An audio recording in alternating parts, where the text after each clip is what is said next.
Hello everybody and welcome out to episode 118 of the Save Slot 3 Gamescast. I am your host, EF Gizmo, joined this week by Massive Das. Hello everyone. And PlayStation Network's Craig B and Craig. How's it going? Hi Dave. Hi guys. So we've had endless Summer Games Fest shenanigans. We did an Xbox stream. I think we might have talked about Summer Games Fest at some point. I don't even really know at this point. It's just chaos. No, we didn't. Maybe we did in the chat. I mean, you were like, it's trash. But we'll talk about that later. But as we always do, I've completely forgotten how to speak English. So maybe I'll do it in German. Let's start the show with what we always start it with, and that is the Chris Pengi News Desk. Time for some news. I've managed to keep it down to 11 items of news because we've got 2 weeks worth and lots of summer Baker's dozen. events. Number 1. Epic Games had a big data breach, which has showed numerous projects, with one of them being Final Fantasy IX Remake. How do you feel about this, Dave? I will believe it when I see it, Pengi. Mm-hmm. Because we've been hearing about this for a while now. Yeah, because we had the NVIDIA data breach leak thing, and the only 2 games that haven't come out from that list are like Final Fantasy IX and Tactics, and now obviously we've got this Epic Games one as well, which has got other stuff on there. I think it's got Last of Us Part 2 PC listed on it, and a few other bits, but the Final Fantasy IX is the one most people are talking about. What about you, Craigie? Have you seen any of this? No, I've seen absolutely none of it. I'm with Dave. When they announce it, that's when we're really talk about it, right? Yes, sir. Yeah. Yep. I guess the only thing is the guy that leaked this basically said it was an accident, putting in their own data, and then it's like, okay, yeah, and then putting this out. But then Epic has come up with how it's gone. Yeah, we're going to tighten security, so I guess that's the one good thing. Anyone's personal data and stuff like that. It's highlighted security, but yeah, sort of thing. Anyway, number 2, Lollipop Chainsaw Repop is coming September digitally, October physical. Is this one for you, Craig? Because we know you love playing as a cheerleader fighting zombies. No, I never actually played the original. Didn't play the original, very disappointing. No, and I did see the trailer for this pop up, and it doesn't really look like a remake, does it? It just still doesn't look great. I was going to say, I watched the trailer as well, and I was like, this looks worse than I remember the 360 version. Yeah, I would say a lot of love has been put into this. No, I was like, this looks way worse. Am I being mad? But yeah, a bit of a worry that, because honestly, like I'm not trying to meme, but I genuinely sat there and I was like, oh, if I put the wrong trailer on, like if I put like the original games trailer on, and I was like, no, Xbox Series X. I expect the original was a bit muddier, right, on back in those days, but like, yeah, it didn't. When you like use the word remake, I know I don't want to get into this conversation, but like, you know, I was expecting it to look modern. Yes, I believe they were going to do a remake, and they changed Juliet's what she looked like, and then people complained, and then they were like, "Oh, you're actually just going to make it a remaster instead." But then it does look like a PS3 360 game still. But I guess if I put my PS3 copy in or something, I'm like, "Oh yeah, it does look way better" or something. It's one of those games. This is how we remember it looking at, and it doesn't look much better. Yeah, potentially. Do you know how much you actually played the original? Or? Yeah, I played the original. Yeah, I finished it on 360. Is that actually any good? Or? Yeah, it's really fun. Yeah. It's obviously the Jessica Nigri game. That's what I remember it for, because she was the. It basically, it's the game that sort of made her famous. She was the press model for it, so I remember that was a big thing. Good times, Greg. Great times, actually. But yeah, it was pretty fun. Because one of those, it's like such a game of the era. Like we used to get games like this on the 360 all the time. So like Shadow of the Damned, like stuff like Sleeping Dogs, like that kind of like middle range AA, as opposed to like now where you just Darkness games. Yeah, whereas you get weird walking sim indies now, don't you? Instead, in that space, like even like Alan Wake, that was kind of that type of game as well. But yeah, really good game. So Shadows of the Damned actually as well. He's getting a remaster as well, isn't it, of this year? Number 3, Beyond Good and Evil 20th Anniversary Trophies has gone live. So does that mean we're getting this game soon? Again, Chris, I'll believe it when I see it. But trophies have gone live. The trophies are on PSN profiles and stuff. It must be coming soon, surely. I think that's dead, Pengi. I think it's very, very dead. Well, no. I think the 20th anniversary of Beyond and Evil is possible in the 20th year of the 21st anniversary. Anyway. Number 4, Octopath Traveler 1, stealth launched on PSN, and Octopath Traveler 2, stealth launched on Xbox, and that's also on Game Pass, along with the first. Now, Square basically just put out a tweet that those 2 games are now out. I believe you free dabbled in 1, Dave, or was it 2? No, I reloaded up Octopath Traveler. Oh, that's a goal for Germany. There you go, see. Seconds before Craig. Yeah, I've loaded it up. I played it on PC, and then I've carried that save over to my Series S that I have back. It's still good. It's a funny game, Octopath Traveler 1, because it's obviously 8 characters. It's basically 8 stories, and then they converge a little bit later on. I never finished all of the stories. That's why I wanted to play it again. The core gameplay of the game is incredible. It looks amazing. The combat's fantastic. But yeah, it's whether it gets a little bit long. If my memory, Keeper's got to be better. It's whether it's one of those where you see it and you're like, okay. But yeah, we'll see. I've enjoyed what I've played of it so far. Nice. Craigie, I know you like did you played Live Alive, Craig, or was it just me that played Live Alive? No, so I played Triangle Strategy, and then I played the demo for Live Alive, and I think I didn't mind it, but I think I hated the combat. Like, I thought the combat was utterly awful, so I didn't end up buying it. I don't like. I think, like Dave said, these games always look good. I think they'd be good on the handheld as well, right? But they are long games, right?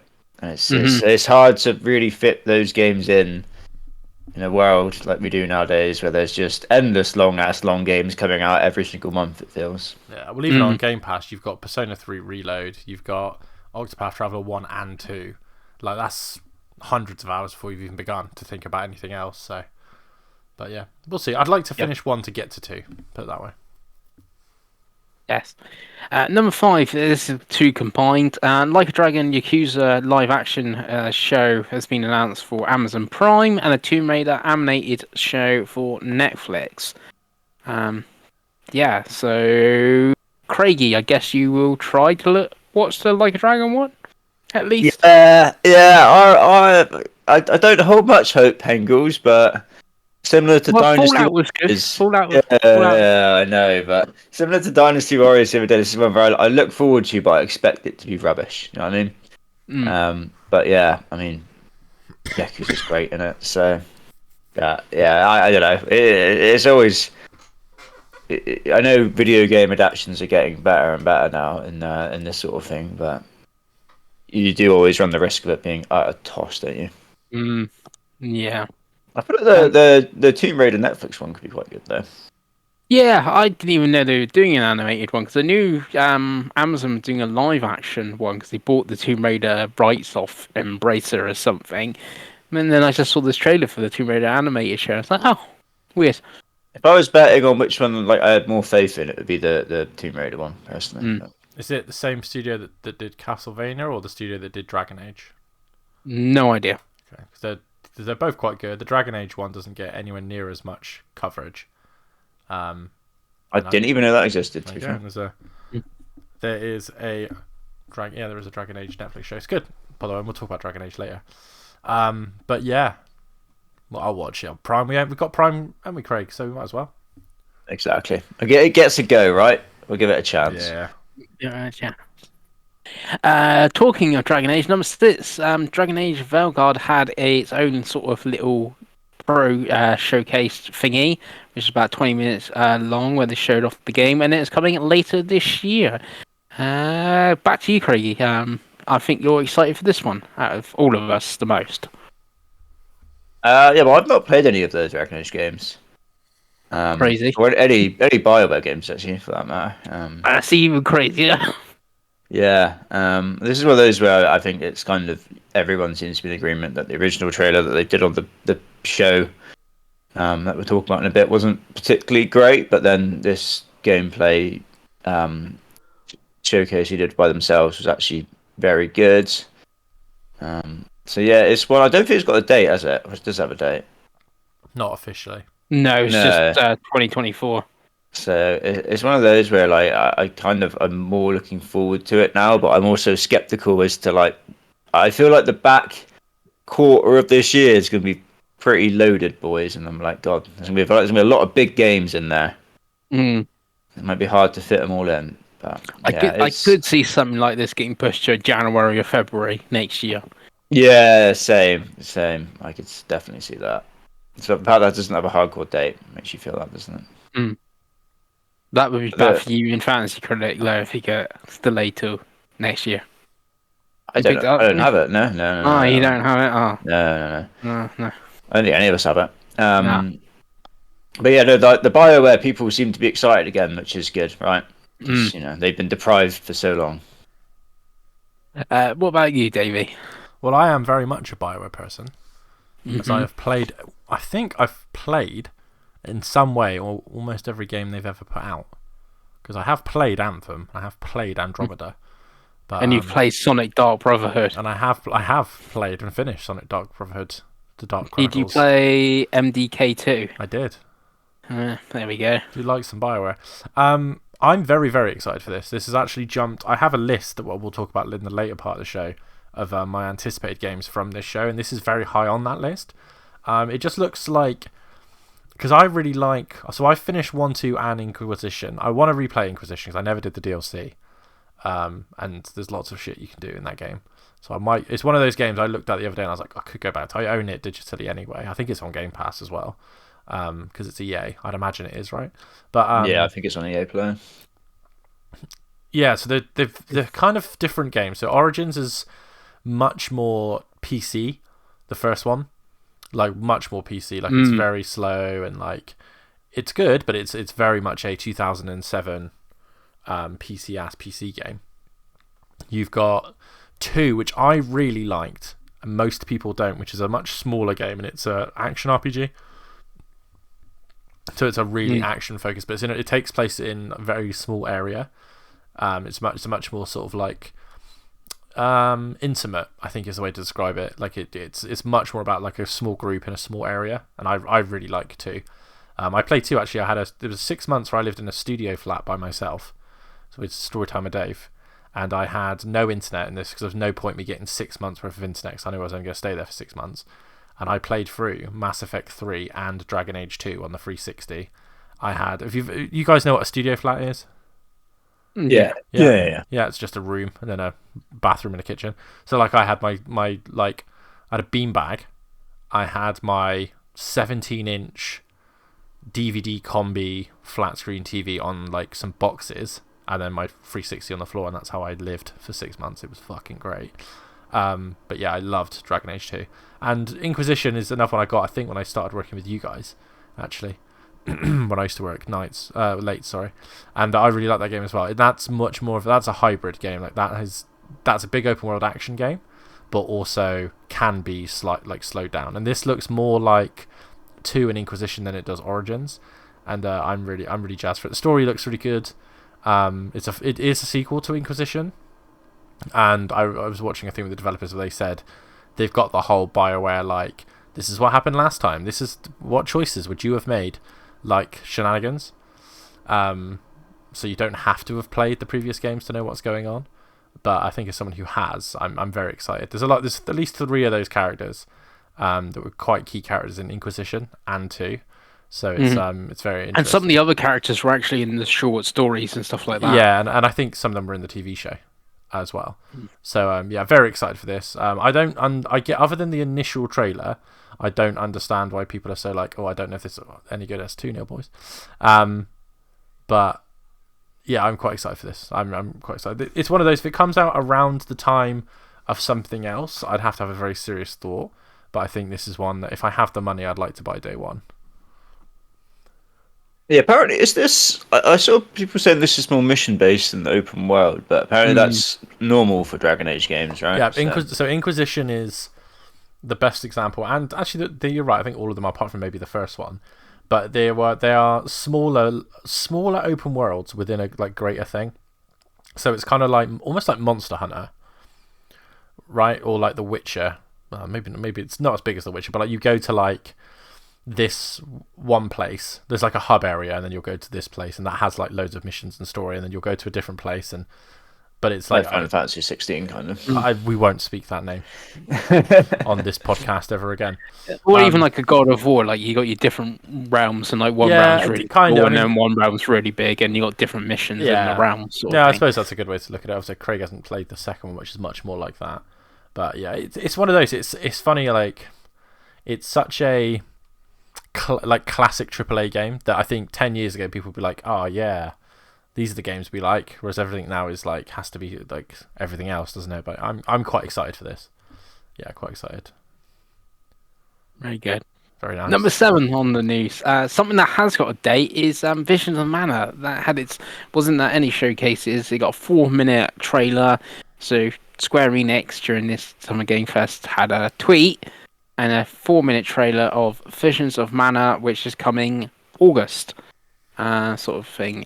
Craigie, you're a bit more into JRPGs. What are you thinking of this one? I thought this is really good. I think they've shown quite a lot of good trailers for this game, but I thought this is the best trailer they've shown so far.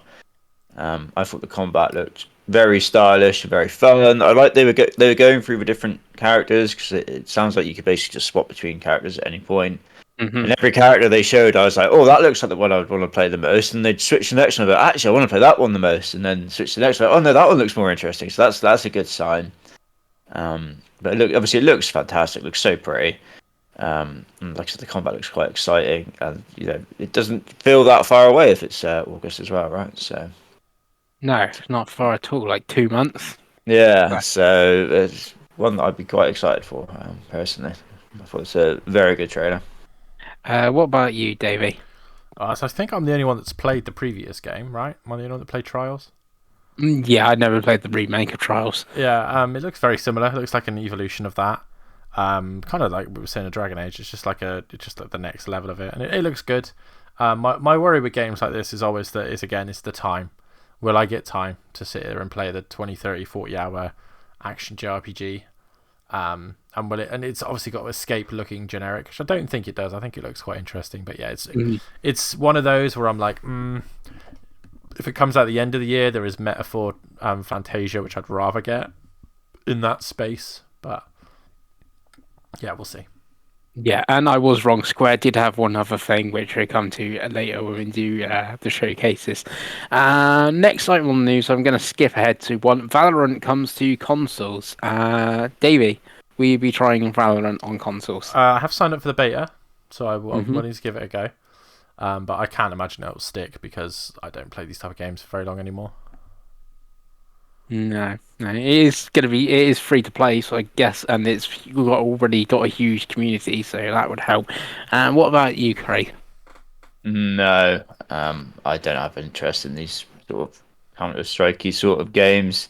They're PC games, aren't they? And there's a rant coming on this, boys, later. Don't worry. Yeah. Oh, nice. We love a Craig rant. I do think it is one of those games that has the Riot deal with Xbox, so I think you do get all of the characters if you link your account, I will say. But don't quote me on that. I'm sure I read that somewhere after the fact, but yeah, carry on.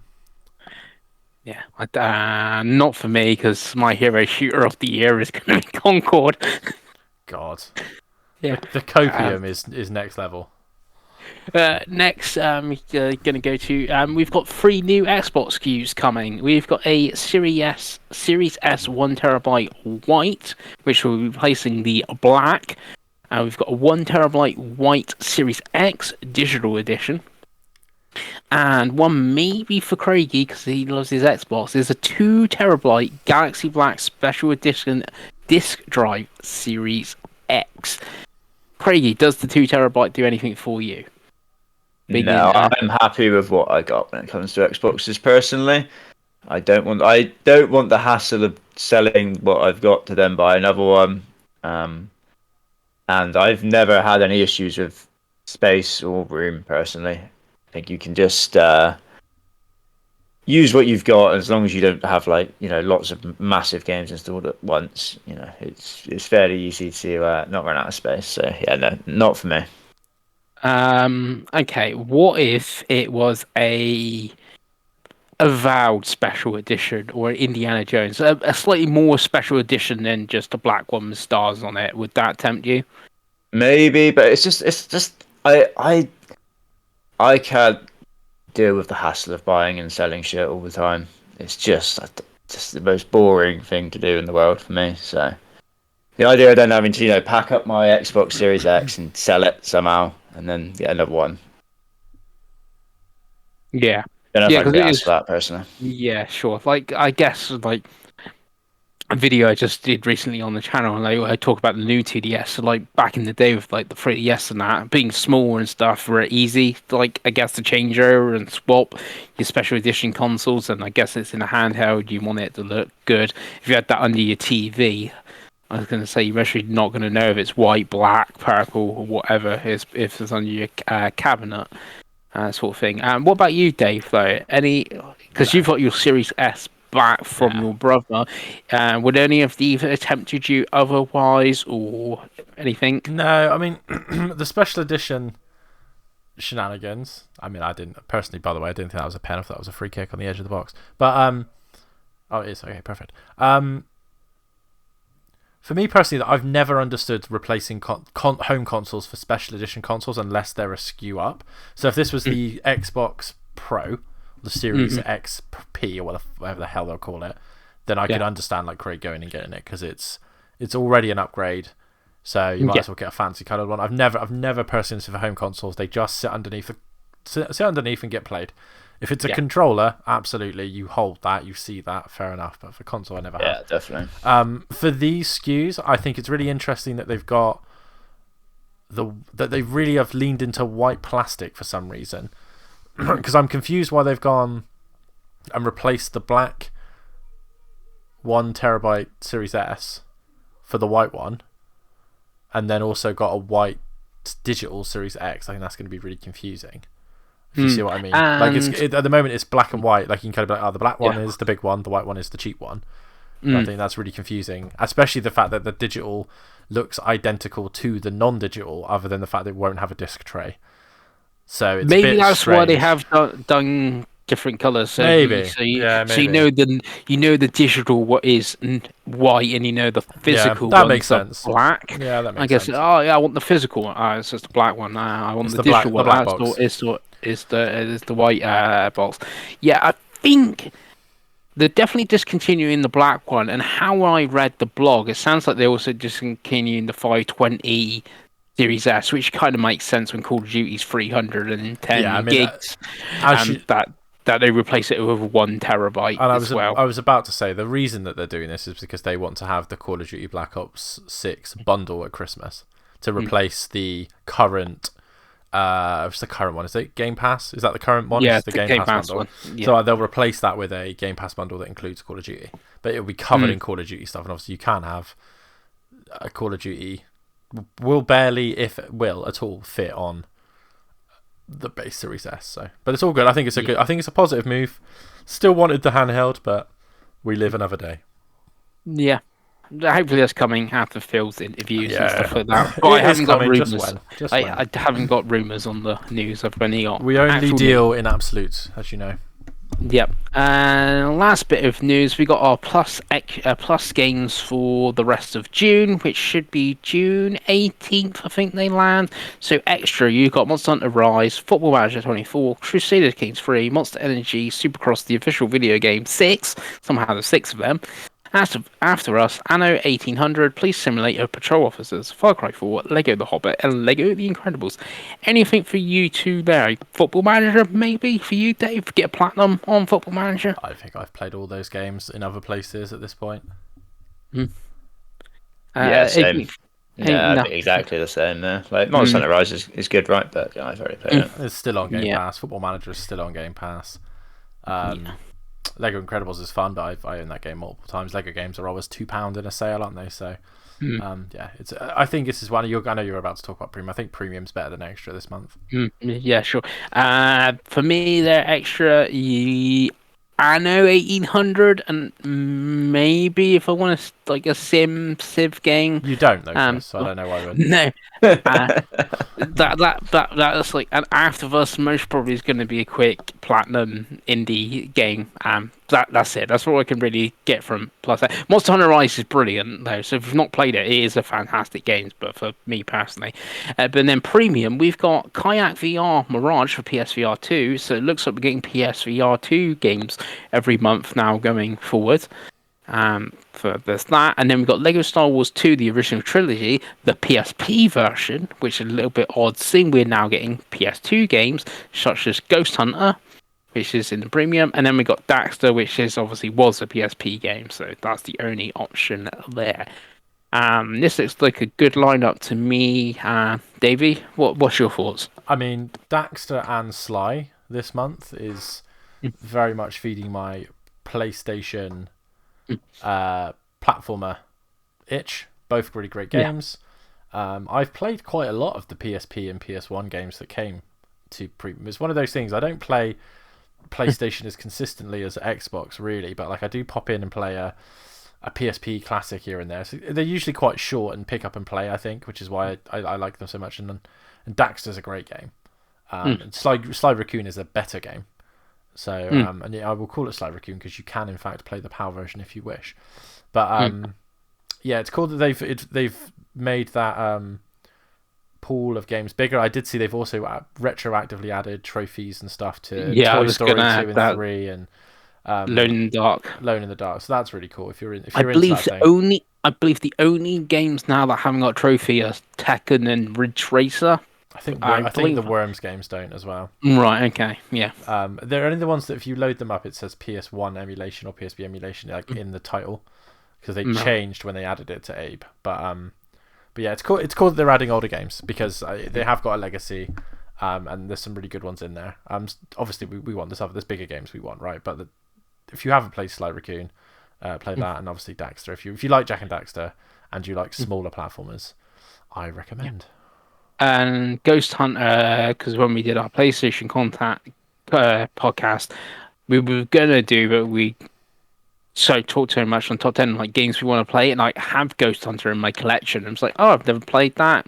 It strangely never got released in the United States, so this is the first time that they're going to play in the States, and it was one I wanted to play. It was a very late PS2 game, so I missed it. So it's one that I wanted to play. So that being on there is cool for like this like more obscure PS2 game from Sony being on there, and I guess PSVR 2 is getting some love, I guess, now.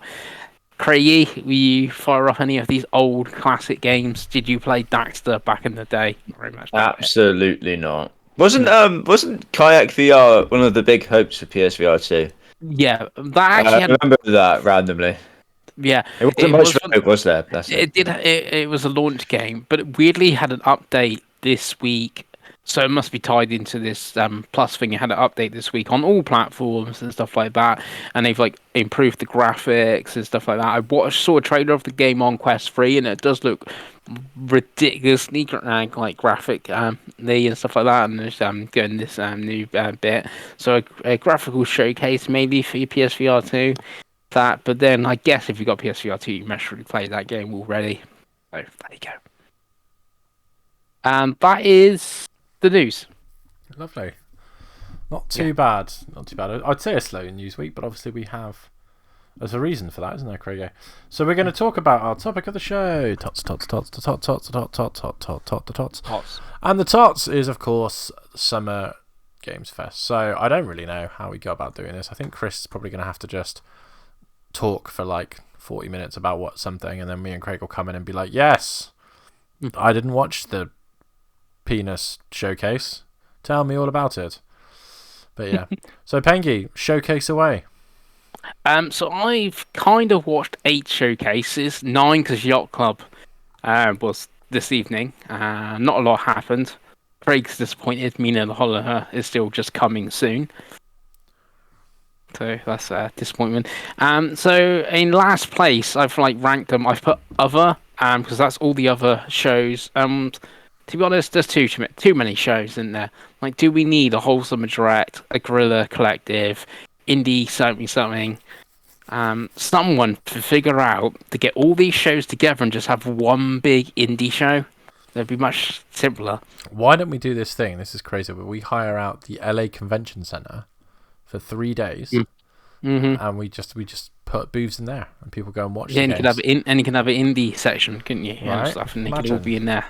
Some sort of electronic expo would be great. Some highlights from other. I got Clock Tower Rewind. That's getting a first original English translation, so that's neat. Creature of Ava, we got a new showing of that. That's coming to Game Pass, so that's one there. And what else would Dungeon of Hinterberg got a new trailer as well? That's coming July. Get another Game Pass one. One for Craigie Davey Ukulele Replayly is coming. Hell It just seems to be PC at the moment, so that'll come to everything else, won't it? And then the only other one, I guess, which I have seen Nintendo fans being really excited about is Thank Goodness You're Here, which is coming August. That one as well, which I think is either from the Untitled Goose Game people or something like that. I'm not 100% sure on that one, but I seen when the trailer went off of that, I seen it in a couple of Nintendo places very excited about that one. Is there anything from the other shows that you guys have seen or interested in? No. I mean, other like no. Absolutely not. I haven't watched most of what you're saying, Pengi. I had the Guerrilla Collective one on for 3 hours, and I couldn't tell you 2 games that were. That was awful, wasn't it? Absolutely awful. Yeah, so 3 hours seems a lot, and you don't. And then there's like all the other shows. Like if you put them all together, it's like 12 hours of shows or something. And you've watched it all? I have not watched it all, sort of thing. Next in my ranking, I've got Devolver. My positive is the presentation of the show, doing like the weird, creepy stalker guy. But they only showed 4 games, and only one game I cared about, and that's Possessors from Heart Machine, which is 2025. I know you did watch this one, Craigie. What's your thoughts like on the presentation? I guess you weren't interested in the games. Really? No. There's only 4. So, I mean, you're being generous as well when you say 4, because I think 2 of those are old games. Because one of them was Cult of the Lamb, an update, wasn't it? And then I think another of them was an update for another game. So there's only really like 2 games essentially were shown. So yeah, it wasn't a particularly good Devolver showcase. Like I say, the presentation's always good in there. I mean, it was only like 20 minutes long as well, which I will give them credit for, because you know, I appreciate the companies not putting out these 3-hour shows at this point. So yeah, it wasn't great. You said that Possessors looked quite good because it was like the Solar Ash team or something like that. Yeah. It looked quite cool. So that was a good game for them to show off. But yeah, it was not a memorable showcase in any way. No. The only other thing is, I believe the Plucky Square devs tweeted afterwards, and like, the game is still coming this year or something like that. I'm thinking that's going to show up on the Nintendo Direct. Plucky Square. That is my thinking. Is that what we're agreeing, or do you think it's not going to show up till like? No, probably. Yeah, I worry that's like next year, personally. Could be. Anyway, number 6 on my list, I put Summer Game Fest because it was too long and it's pretty boring, but I have got some highlights. So, Lego Horizon Adventures 1, the Alan Wake 2 DLC looked pretty interesting, and being able to play as Jesse, stuff like that. Monster Hunter Wilds was shown again. Path of the Goddess got a July date. Sonic Cross Shadow Generations got an October date, and Unknown 9 was shown again, amongst other things.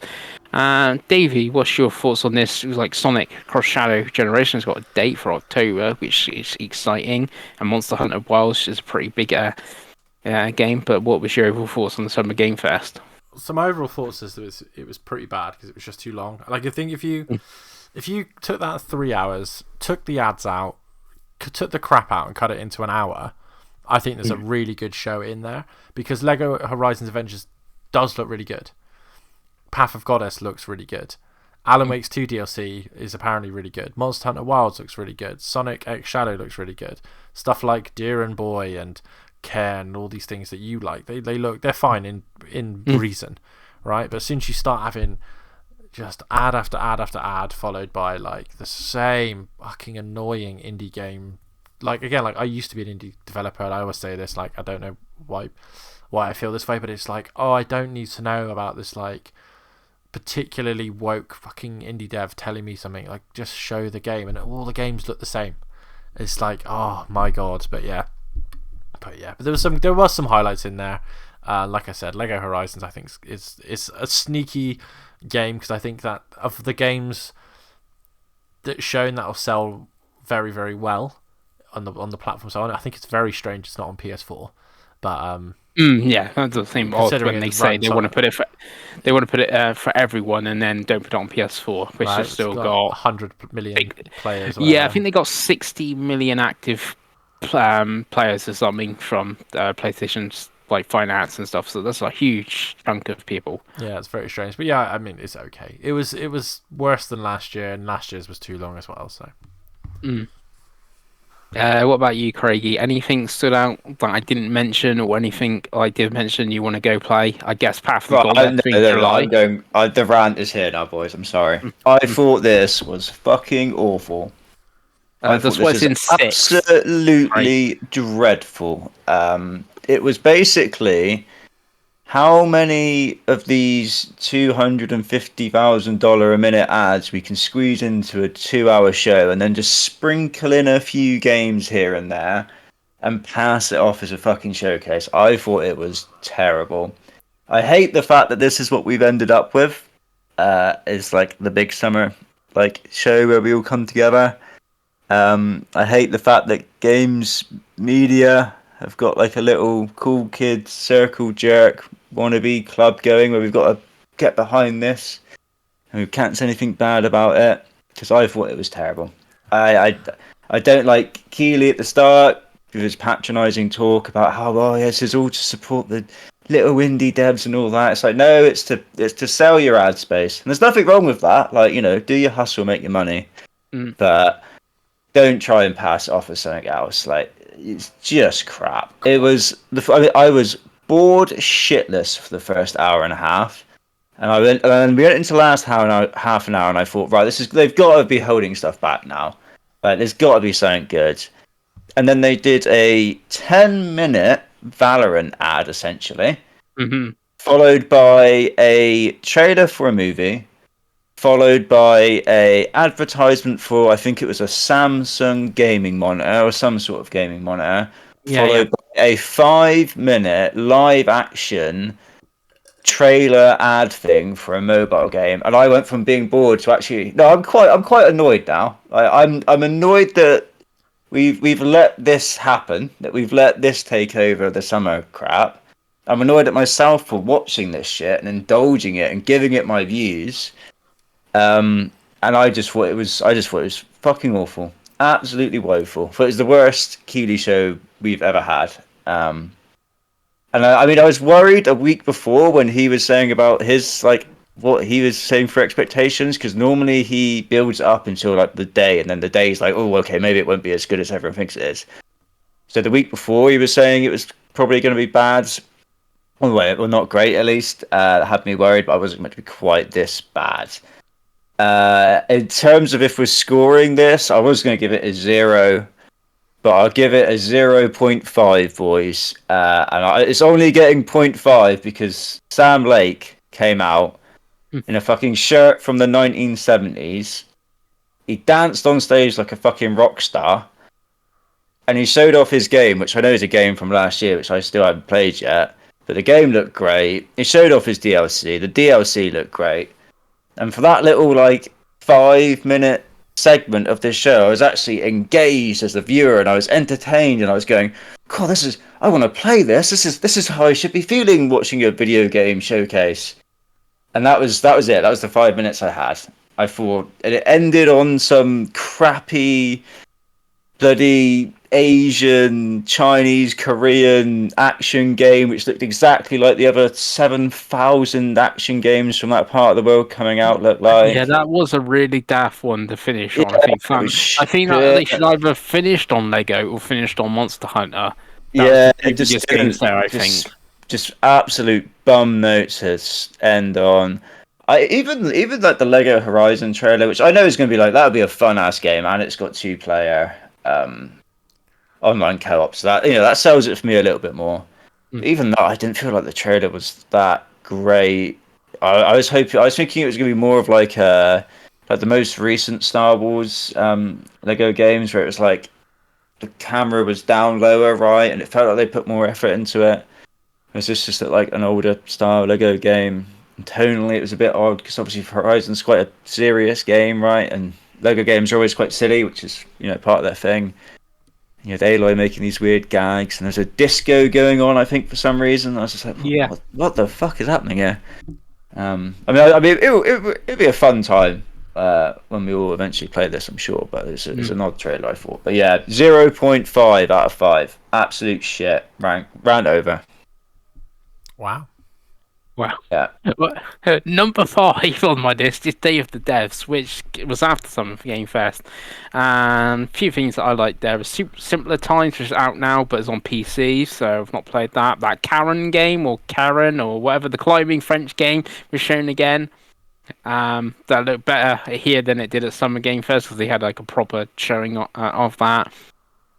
While You're Waiting looked like a silly, like Untitled Goosey type game, where it's more like a silly thing, like you're waiting in the queue, you can just wait in the queue, that is like the objective, but then you can like do silly things to like try to get in front of the queue and stuff like that, and it's good. And then they finished off some Day of the Death with Tides of Tomorrow, which is the new game from the Road 96 devs. And I did like both of those games, and this is like a multiplayer sort of like online game. I don't think it's like a proper multiplayer game, but it's like your worlds are connected or something like that. So there's a few things I like, and I have less expectations of Day of the Devs than I have Summer Game Fest, hence why it's above it. I guess neither of you seen anything from Day of the Devs? Nope. No, I just wanted to go to bed and forget about everything after the shit show before it. What about the climbing game? Because that was in Summer Game Fest, and you did like Jusant. Yeah, that was good. Like I said, there was good stuff shown in that, but like, I just hated everything about it. Just hated it. Dave, anything from you? Day of the Devs or too indie for you? This and the next one don't even come to me because I don't know anything. If I've looked, I'm excited for Space Marine, but I didn't watch anything. But yeah, you wake me up at Ubisoft, Pengi. So number 4, I put Future Game Show, mainly because, like I said, I have little expectations for Future Game Show compared to Summer Game Fest. They haven't got all the 250,000 per trailer budget and all stuff like that. A few things interested me. You got Parcel Corps, which is September, which is a little bit Jet Set Radio in terms of like art style, but you're delivering packages a bit like a Paperboy, the Paperboy games that interest. Space Marine 2 was there, and that actually had its own trailer in a previous direct show in the multiplayer. That's September. Saw more casting of Frank Stone, which is the like super massive narrative driven Day of Dead by Daylight universe. And then they had the platformer Nico de Rico. I'm not sure how you put it. That was like Donkey Kong Country thing. I did show you a trailer of that one, Davey, because I thought you might be interested in that one, being a 2D platformer in the realms of Donkey Kong Country. There's plenty of other games to play, Pengi. If it comes to a real show, I'll watch it. Okay. Anything in Future Game Show for you, Craig? Because I think you did watch it. Yeah, I did watch it. It was just too long, was the problem with this fucking show. If this show was 45 minutes, it would have been great. Yeah. So it had a similar like presentation style as the last one they did, which was pretty good. Yeah. Where you had the two like voice actors who were there hosting it, and like again, like it was fun. They were doing silly gags and that, but it was all like kind of landing in its own way, like the first one did. So like the presentation side of it was good, but it was just like an hour and a half, or it might be longer than that. And like towards the end, I was just like, "Oh, can we just stop now, please?" but yeah, no, it was okay, but it was too long. It was way too long. And like you did, so there was some good games there, like the ones you listed, but Yeah, they all because kind of get lost in the chaos of yeah, because Space Marine 2, like we're all pretty keen for that, sort of thing. So there is good games there, and I don't know if like Dustborn, I've got that listed here as August. I don't know if that's coming to Game Pass. I have a list of Game Pass stuff for coming to later, but that's sort of It is thing. not, as far as I'm aware, because you can pre-order it and it's not a pre-install. Okay, cool. Number 3, I've got Ubisoft Forward as number 3, which I've only got 2 things listed because a lot of the stuff is just updates for their current games, but they showed Star Wars Outlaws again, which August, and Assassin's Creed Shadows, which is November. David, you said wait up when you get to a real showcase. We got to Ubisoft Forward, so yeah, I thought it was good. It was one of those. They didn't have a lot to tell us. So, but what they did tell us, I thought was really good. X Defiant still looks really fun. There's updates to their key games. Obviously, the 2 gameplay showcases of Star Wars Outlaws and Assassin's Creed Shadows. Both of them really impressed me. On our games that I will be getting a month of Ubisoft Plus to play. So yeah, I thought it was a solid advertisement. There was nothing really surprising. There was no Dream Pengals Beyond Good and Evil. There was no Splinter Cell, but it was absolutely fine. I wasn't even expecting Beyond Good and Evil 2. I was expecting the anniversary, which now if trophies have gone live, I'm like, if it's coming soon, like, why didn't you just show it? Let it die, mate. It's not happening. Just let it die. Until you see it, just pretend it doesn't exist. Yeah. But we did get the announcement of Sands of Time. That game was supposed to come out, 3 years ago? Yeah, it was when they first showed it. It was coming out after a month, and Simon pre-ordered it. It's like, oh yeah, play that on the Xbox through GameShare, and it's now coming in 2026. Yeah, well, I'm assuming they've binned what they started with, right? And started again. Wasn't there it was the Indian team. Studio? Yeah, and it didn't look great, did it? The bit that they showed of it. No, it looked like it had been outsourced to yeah, it didn't look good. No. Yeah. Creed, what are you thinking of Ubisoft? What they've shown? Excited for both Star Wars and Assassin's Creed? I thought Star Wars looked really good again. I'm excited for that. Assassin's Creed, I'll be honest, I don't want to write it off at the moment, but I feel like that's a game that's going to get lost for me in amongst other games. Personally, I don't feel particularly attached to either of the main characters. Personally, like we did with Cassandra and Odyssey. It still just looks like Assassin's Creed to me, and I'm just I don't know if I have time for that when there's going to be so many games coming out at the end of this year. Yeah, it's also very similar to other games, and I think that's its biggest problem because I haven't finished Ghost of Tsushima, for example, and I know you haven't either, Craig. That game's on a service that we have. You know what I mean? And it's like, well, I think I'd probably rather play that first. So its only hope is Ubisoft Plus. I'm definitely not going to pay full price for it, but. Yeah. Also, I tend to I've realised I tend to like the Saily Assassin's Creed games. Like my favourites are Odyssey and Black Flag, which are the ones that seem to be most about just hopping on islands on your boat, right? Right. Skull and Bones, Craigo? No. Yeah, you shouldn't be super excited for all that Skull and Bones content. That looked bloody awful, didn't it? The bit they showed of that, Christ. That's so yeah, as well. That's the scary thing. So yeah, I don't know. I don't really be like, oh, I give up and it looks crap. So I think it looks good. I just don't know. I feel like it might get lost, similar to how Mirage got lost last year for me. Yeah, that's fair. Number 2, I've got State of Play thing, which obviously we did a State of Play react thing a couple of weeks ago. So I guess we don't really go over that. Astro, people have got hands on now. Everyone seems to love that game. And I have pre-ordered Concord, so we should all be able to play the beta of that in July at some point. So that's about all I can really update you on that. And then number 1 is the Xbox Showcase, which I have a list of my highlights, which is I got 15 highlights from that show, but I know there's stuff missing here. As I believe you mostly are looking at this, Dave, my list. Is there anything that I'm missing that... You want to just You run either. through your highlights, Pengi, and then we'll Cool. add on to. Yeah. My highlights are Asian Mythology, which is coming August. So the Asian Empire remake games are pretty good. I played mainly 4, you guys played mainly 2, but this being the new setting of Mythology, I can see us all maybe jumping into this one, so we're not split.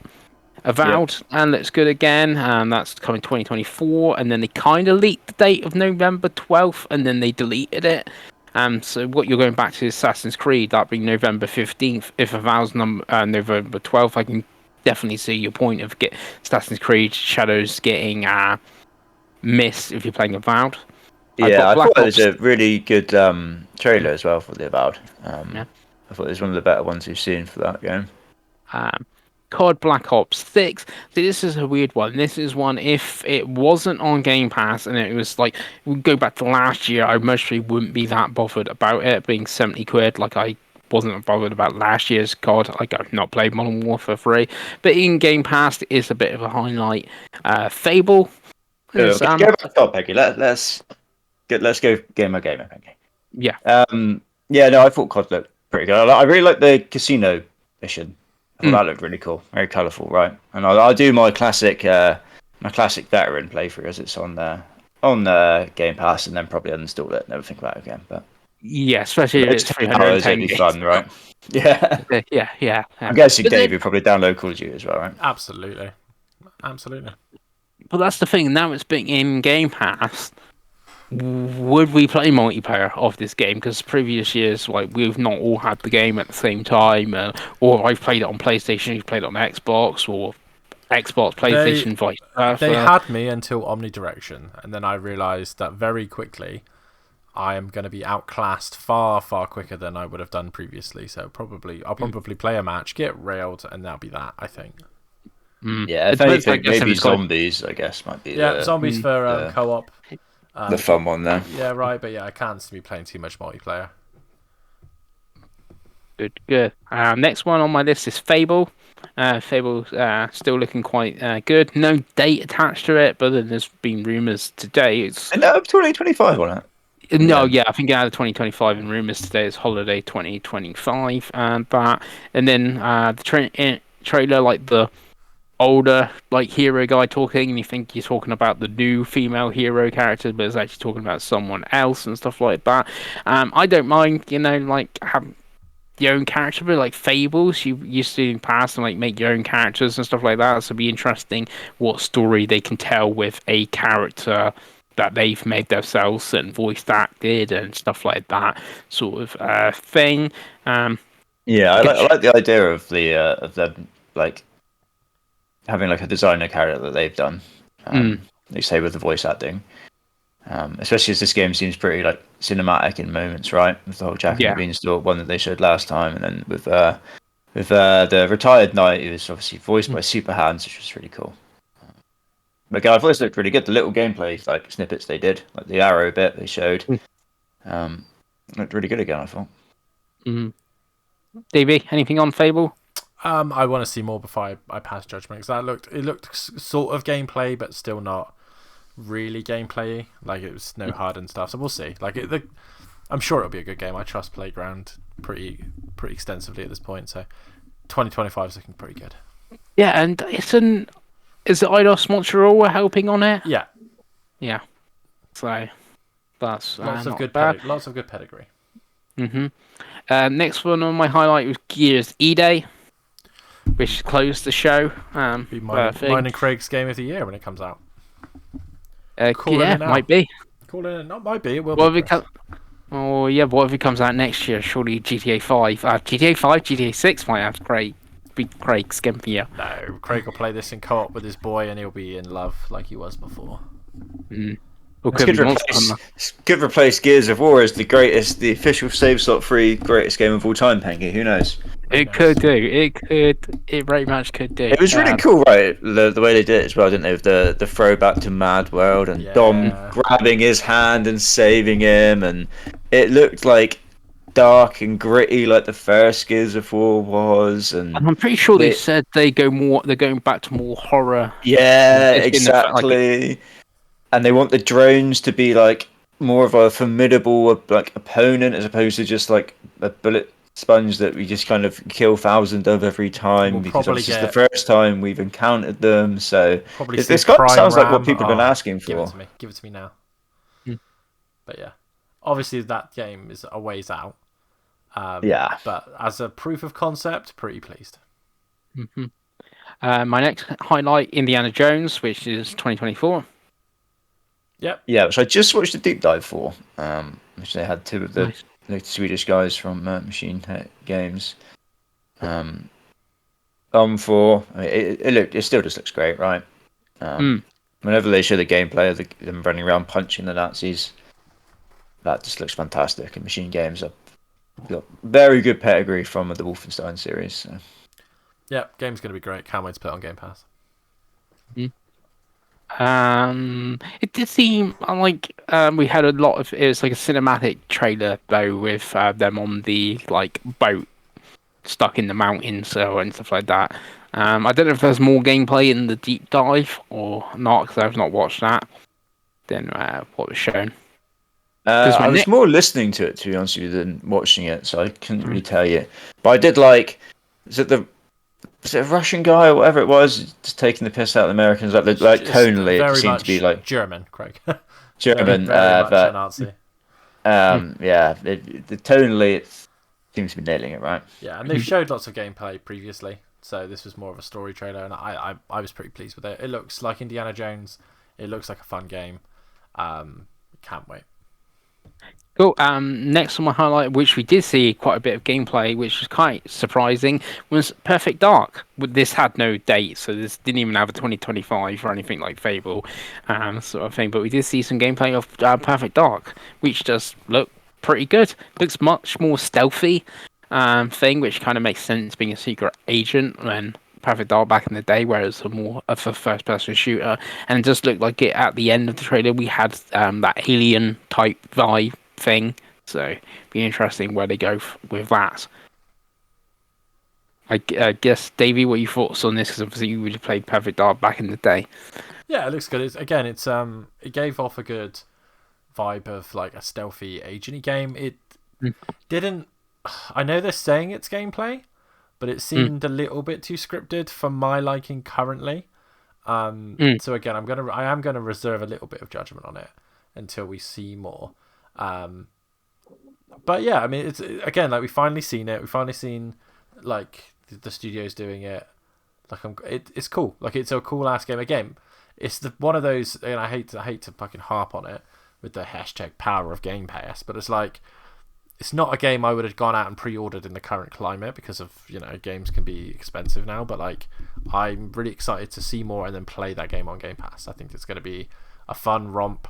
Like one game has been good, one game hasn't been good, so it's not the same team anymore. Who knows? So I think it. What about the Game Boy Color one? Yeah, right. Well, it's a proof of concept. It looked good. So, yeah. What about you, Craig? You've I guess no affinity to Joanna Dark. No. But I thought it looked good. I thought it kind of looked like almost like a futuristic, like James Bondy sort of game. That's what you'd kind of be picturing in your head, right? I always got I kind of like Dishonored vibes. Obviously, not in the like. See, I got real Mirror's Edge vibes. That's what I got. Yeah, not like the magic like sense of like Dishonored type, but more that it looked like it was more like it's going to put you into a level, and then you kind of figure out how you want to do it yourself. Kind of what I got from it.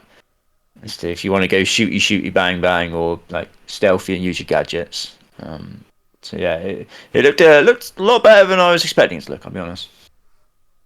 I'm surprised we saw as much of it we did as well. I don't know. See, it might be this assumption, when obviously Jeff Grubb came out and was like, "Oh, it's not very good," and then a week later he clarified and stuff like that. I don't know if Xbox put that in on the thing is they plan this years in advance, but we're going to show it and show that it does look good, sort of thing, and then it does. But what did look good? My next on my list, and I believe this is 2025. It's South of Midnight, which I believe you said, Davey, on our live stream that it looks like Kena, but like a New Orleans style Kena game. Yeah, I think very much so. I think it very much looks like a a Southern Bale like stop motion version of Kena Bridge of Spirits, and I think that's a really positive thing. I've enjoyed what I've played of Kena, and again, it's one of those games. It's like a AA game, but it's a first party game on Game Pass, so I'll absolutely be giving it a go. I liked what they showed. I like the vibe. I like the gameplay.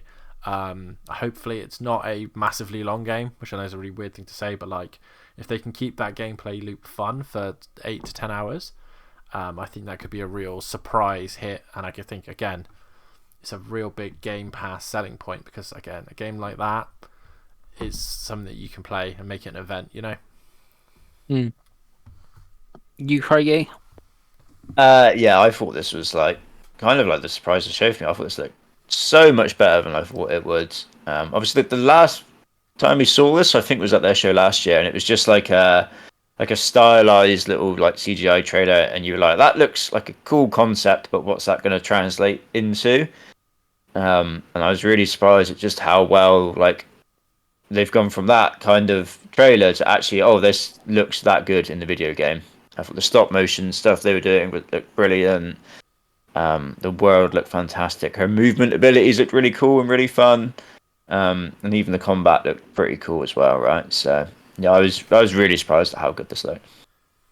And I think this was 2025, right? They put yeah, that was on it, 2025. So yeah, and then the last Xbox Game Studio thing I've got listed on my highlights is Shattered Space expansion because Starfield was pretty good. So more Starfield content from there, which is still just 2024.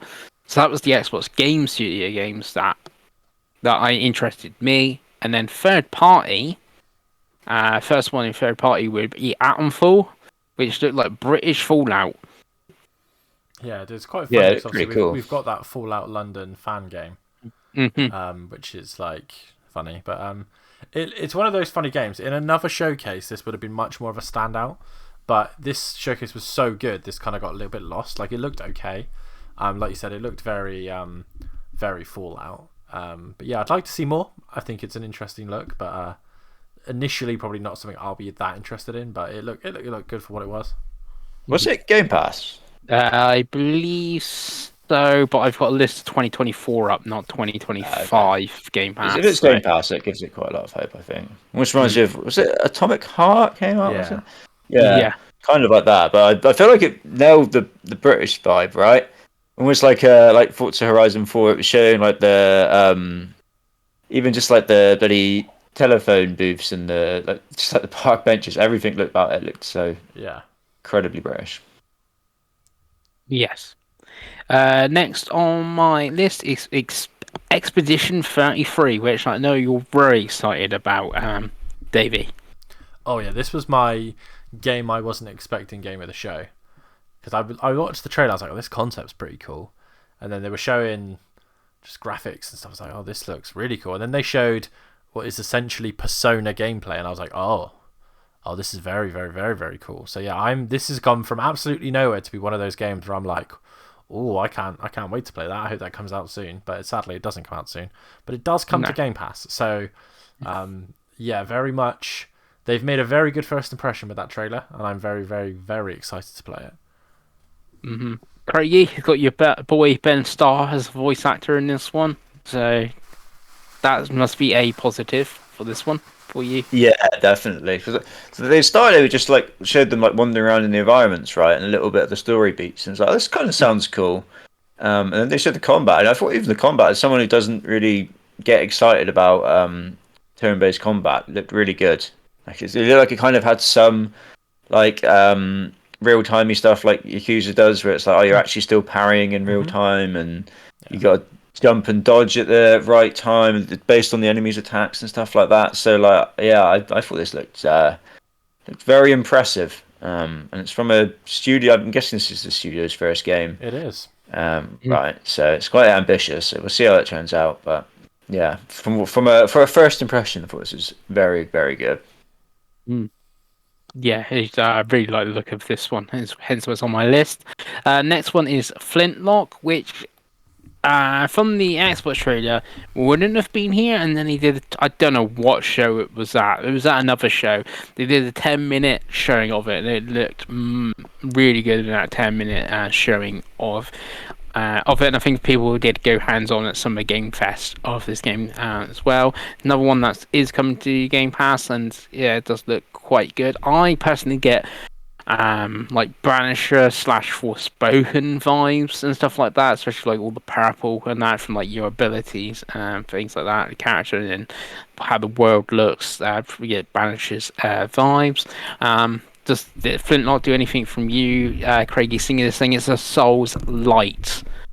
Yeah, that's where my eyes kind of like opened up, to be honest with you, when I saw that, because I just assumed it was going to be another shitty Souls fucking game. And I was just gonna be like, oh, I don't care. And I saw that, and I was like, oh, okay, now you're piquing my interest a little bit. And I watched it's ACG, I can never remember the dude's name on YouTube. His preview of it, and he was comparing it to like Banishers and Atlas Fallen and games like that. And I was like, oh, okay, this might actually have a chance now. And it's not very far away, is it? So it's July. July in Game Pass, so I can see me jumping on this and at least giving it a good go. Davey, anything for you? Flintlock, it is in Game Pass, so yeah, it's tempting because it's a Game Pass thing. Its only issue is weirdly it's the day before Path of Goddess. Mm-hmm. Is it? Yeah. So it's July is pretty stacked for Game Pass. Yeah, it's July 18th, and I think Goddess is July 19th. So I preloaded. And July 17th, I think, is Dungeons of Hinterberg. There you go. So I pre-downloaded it, and I was like, oh, well, I'll play this one, then I'll play the other one, and then I realised because I thought one said June. And then when they both said July, I was like, probably going to go for the Capcom game first. But we'll see. But yeah, it's not. It's one of those that came out 2 months ago. I'd be very much tempted, but like I said, it's whether it gets its time in July, really, to be honest. Yeah. And then the next one interested me, and my actual highlight of the Xbox show and the Square Enix game that I remembered that they did show at a showcase was Life is Strange Double Exposure, which is coming October. So very excited for Life is Strange. And Max is back in this one. Craigie, are you excited for the new Life is Strange? Yes and no, because I really liked the last one. But then I also liked the fact that the last one was like a new story with different characters, and it felt very like self-contained. And it felt like this was like Deck 9 doing their own sort of thing. It had really good setting and that, and I was like, oh, I really like that. And I was like, oh, I don't know if I want to like go back to Max again, to be honest with you, because I didn't like the first Life is Strange. So yeah, I don't know. We'll see on that one. We'll see how it turns out. I didn't even realise it was the same Max from the first one in the original trailer. To be honest, it wasn't until they kind of said it afterwards. I was like, oh, this is actually going to be like a kind of direct sequel.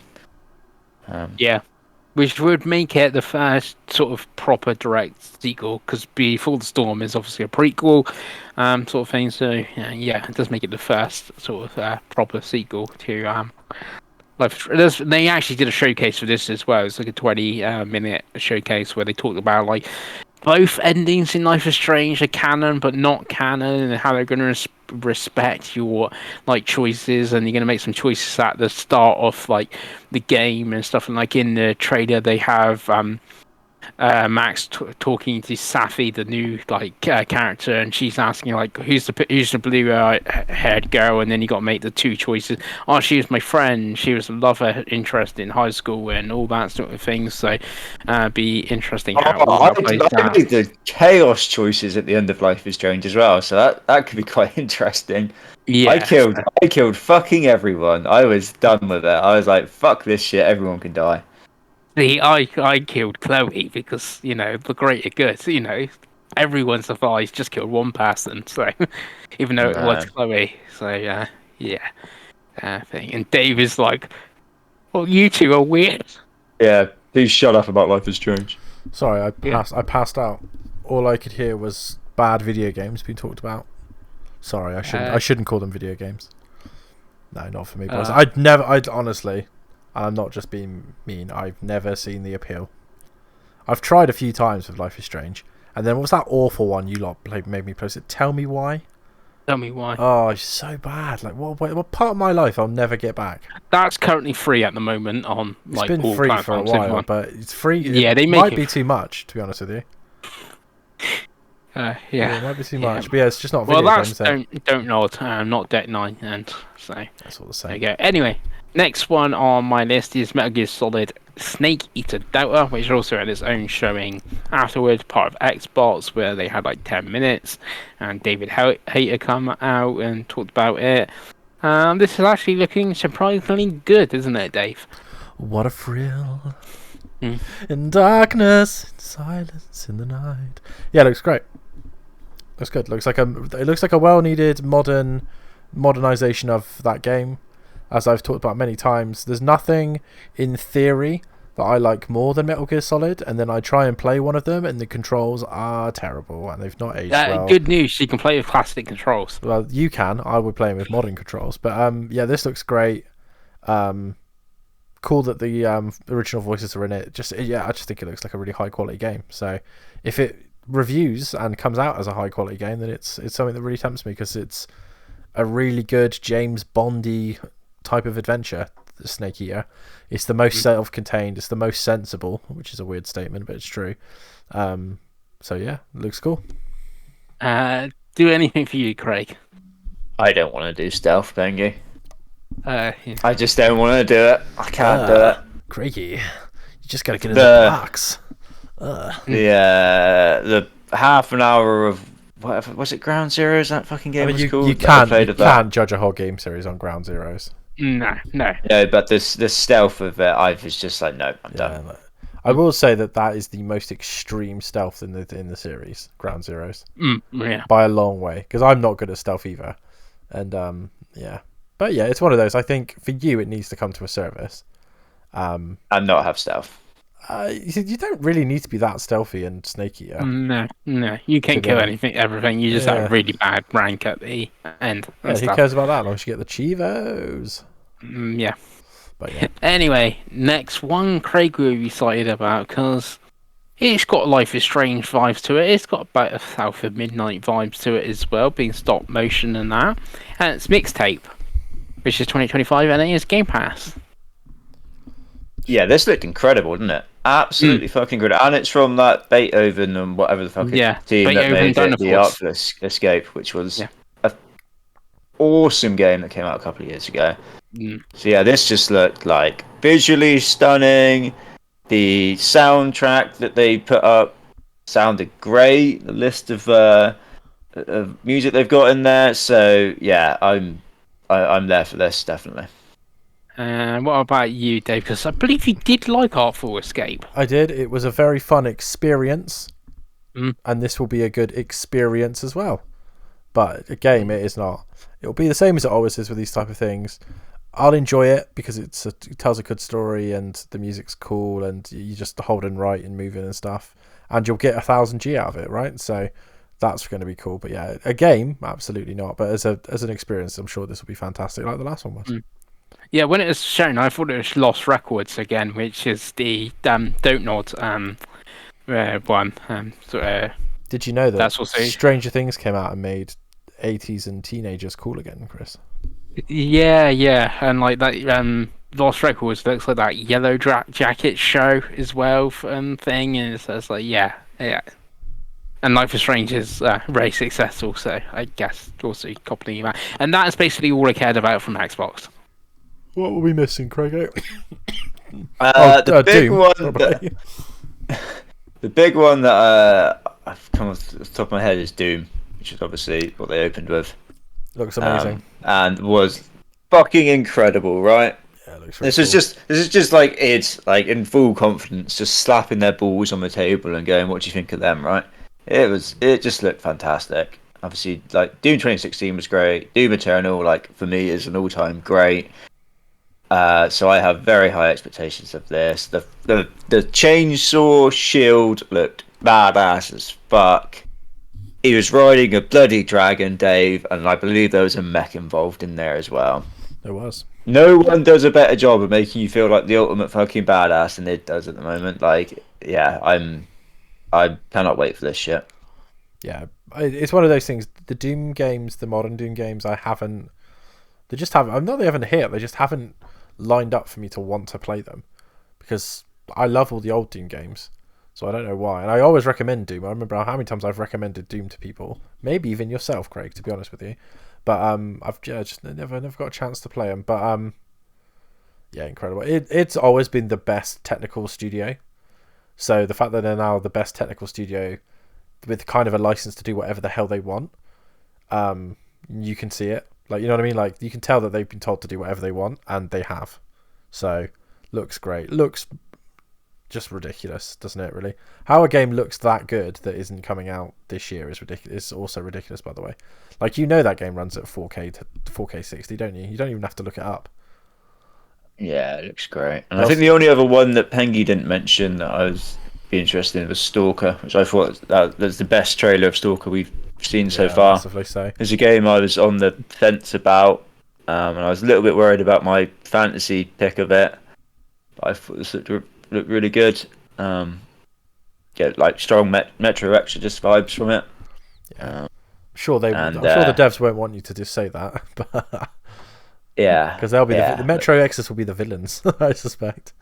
But it looked great. I thought best trailer we've seen so far for that game. Yeah, it's one of those. Like I said, it was such a good showcase that it's like I can't even remember. I've watched it like 3 times in 3 different ways, and I know there's games that I'll come back in an hour and be like, oh boys, we forgot to talk about blah.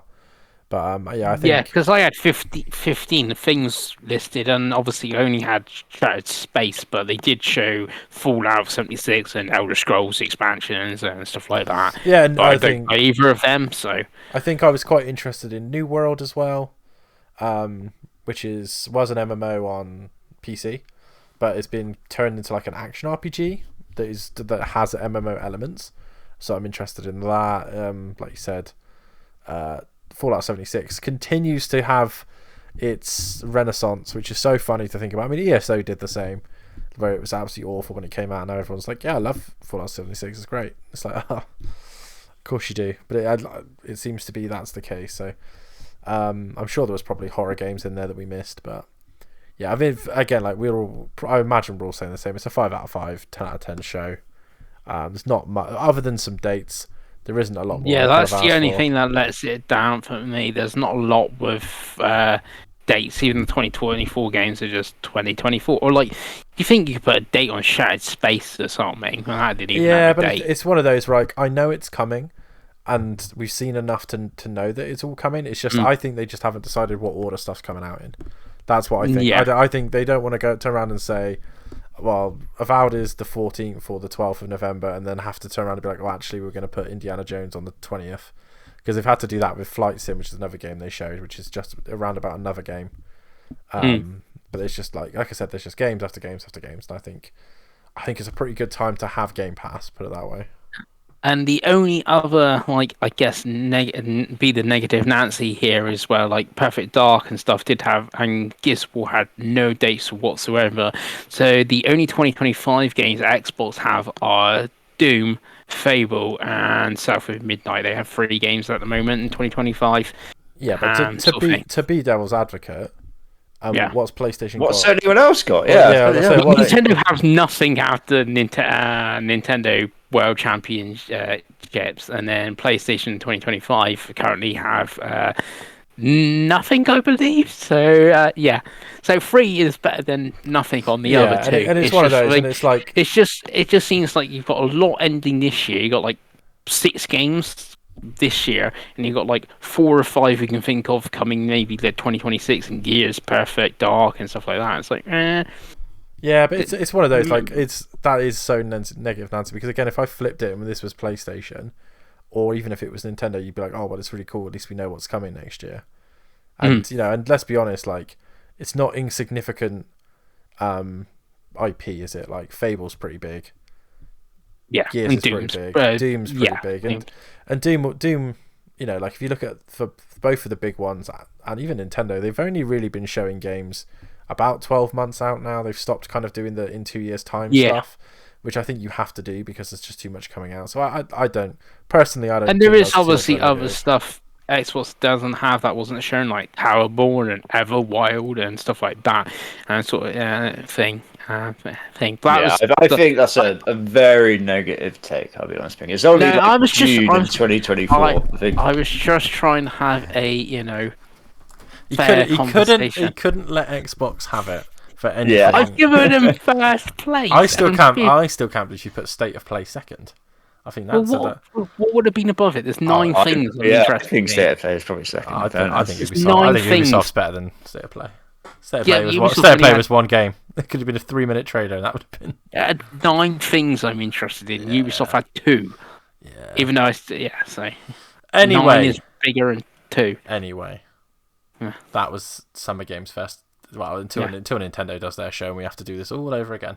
So let's. Yeah, but there's only going to be one, so that's going to be easy. We're an hour and 20 minutes in again. Let's do the pickups and what we've played. Let's start with Krago. Right, I'll start on PlayStation. Let me just get True Trophies up because it's been a while. It's been a while, boys. So I finished Tales of Kenzera. That was still great. Still loved it. Would recommend it to anyone who wants to play a little Metroidvania. Played it mainly on the Portal, as I said before. I keep forgetting more I can add to that. Yeah, boy. Obviously, a little bit of Sackboy with you, Davey, which we'll go back to, I'm sure, but I haven't had too much of that. The game's still great. Probably the big one I played on the PlayStation is Astro's Playroom, which I've got the Platinum for, boys. Which I played because I was like, shit, I really need to play this after seeing the big Astrobot game. Being like, that looks amazing. I was like, I should probably play the free one that they're giving us, right? And looking on True Trophies now, it took me 4 hours and 11 minutes. And I will say, boys, what a 4 hours and 11 minutes that was. Holy shit, what a game. Right. So good, right? Such good shit. I still think it's the best PS5 game. I'm going to stir the pot here, Craig. How do you think it compares to your Nintendo platformers you played? It's fucking light years beyond anything, Pengles. Let's be honest. It's so good. It's the best use of the controller. I loved all the gimmicks and all the levels. Like every level I did, I was like, "Oh, this is the best level I've done so far." And you do the next, and you're like, "Oh, this is the best level I've done so far. This is great." Everything they did like that was brilliant. The controller integration was fantastic. I loved it. Absolutely loved it. It plays well. It looks great. It sounds great. The music where they're just singing about the parts of the PlayStation that you're based in for that level is great, right? It's a great game. If you have a PlayStation 5 and you haven't played it yet, fucking download it and play it because it's going to get you even more excited about the big one coming in a couple of months, right? And then the only other thing I've played on PlayStation is I bought Tachia, which I think I'm saying right. Yeah. Which I bought when it was still on sale for like £12 because it's Left Plus. I've only played a tiny bit of it on the Portal. It looks pretty. It seems like quite a chill, quite a basic game. So it might just be the perfect kind of handheld in bed schmoz. I don't think it's massively long.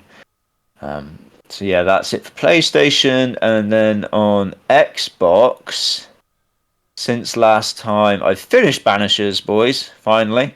Woo! So I finished that, did all the side quests, all the hauntings and that. It took pretty much 41 hours looking at this, so it's quite a beefy boy. That is a beefy boy. Yeah, but it is a fun one. It's maybe a little bit like more content than it needed, and I didn't even do all the open world shit because there is endless open world shit in this game. There's endless just like go here and do this challenge and all that, which I kind of tapped out on quite early because I was like, this could be 60 hours otherwise. I didn't really want to spend 60 hours with the game. But it's a fun one, and it's another one from Don't know that published Yeah, it. it's very nice. Yeah, yeah. So I liked Descent from them last year, and I really liked Banishes from this year. So promising from them, right? And then I was going to jump straight into Hellblade, but I saw that Bramble, the Mountain King, was leaving Game Pass this month. And I was like, I remember Pengi like speaking about that a little while ago, and a game that always looked good, but I just never like it launched on Game Pass, I think, and it's one of those which I probably downloaded and just never found time for.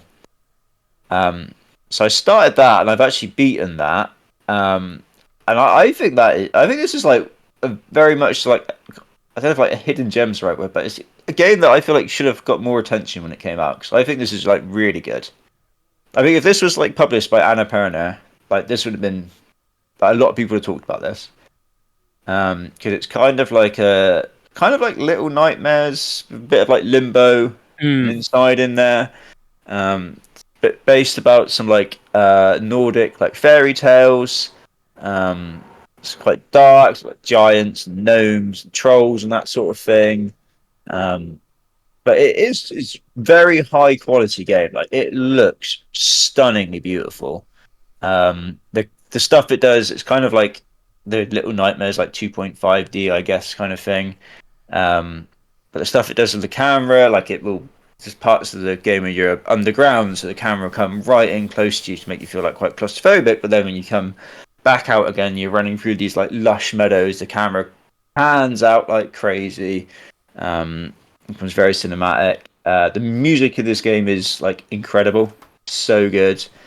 And just like the general gameplay, like the puzzles aren't like too like complicated or anything like that, but they're quite satisfying to play through.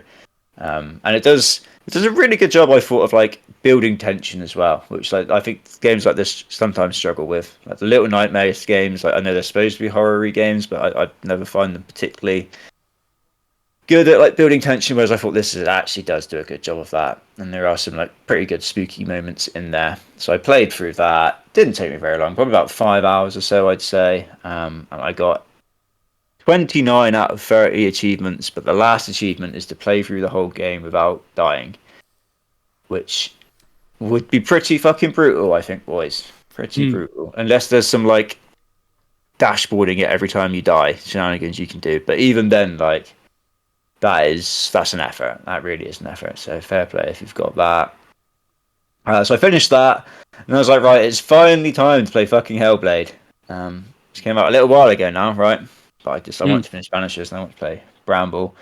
So I've started Hellblade. I am actually, how far in am I?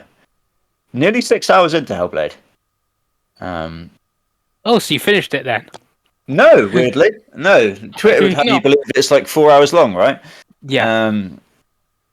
I've not finished it. I don't know. I don't know how far I am. But I've still got at least 4 story achievements, it looks like, to go. So still a little bit left by the looks of it.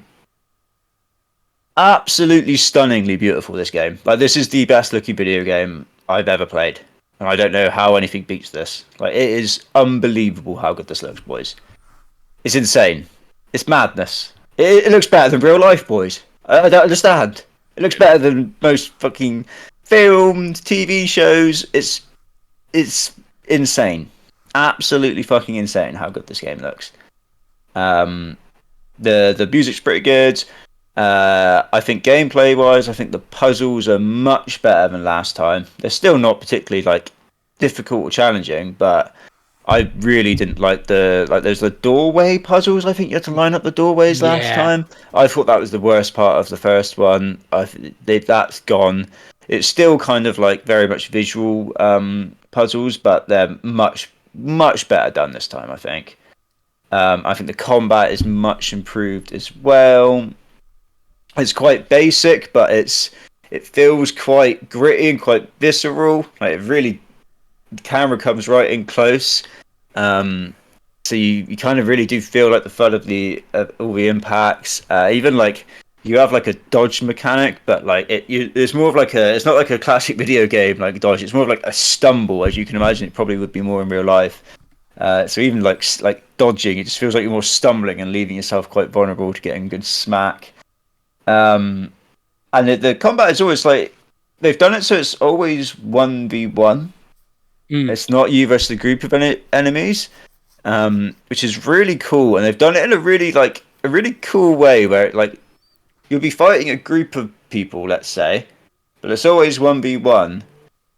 But it's not like when you watch like the bad like films or so where they'll just be stood around waiting for the other dude to get beaten up, right, and then they're jumping in and get beaten up.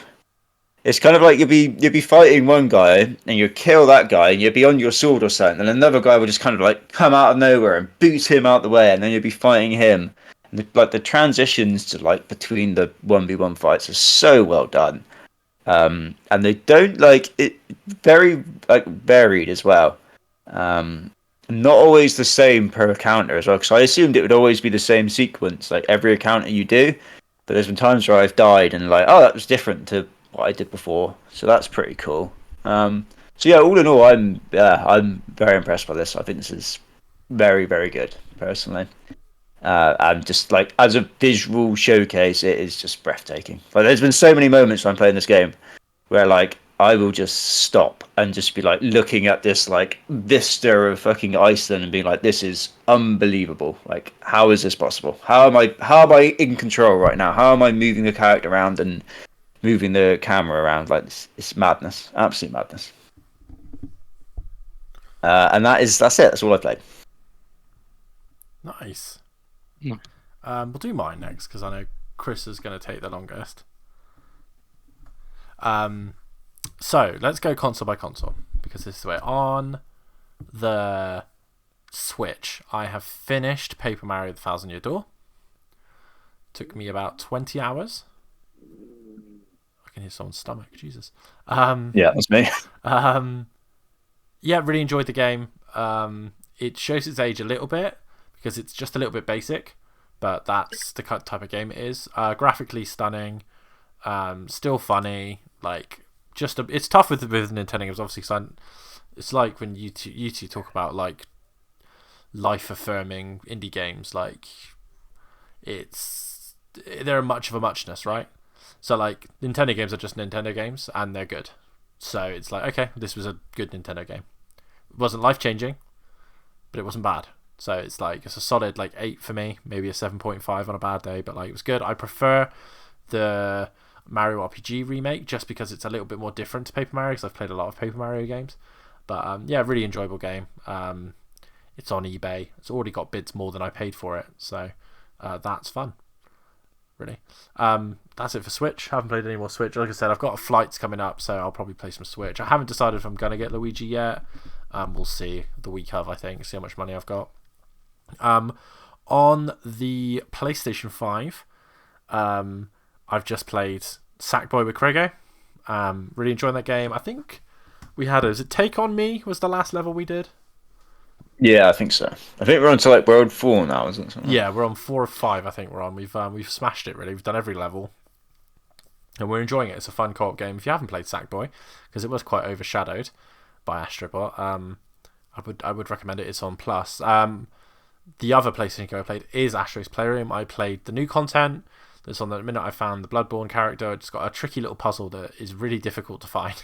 So you probably have to look it up.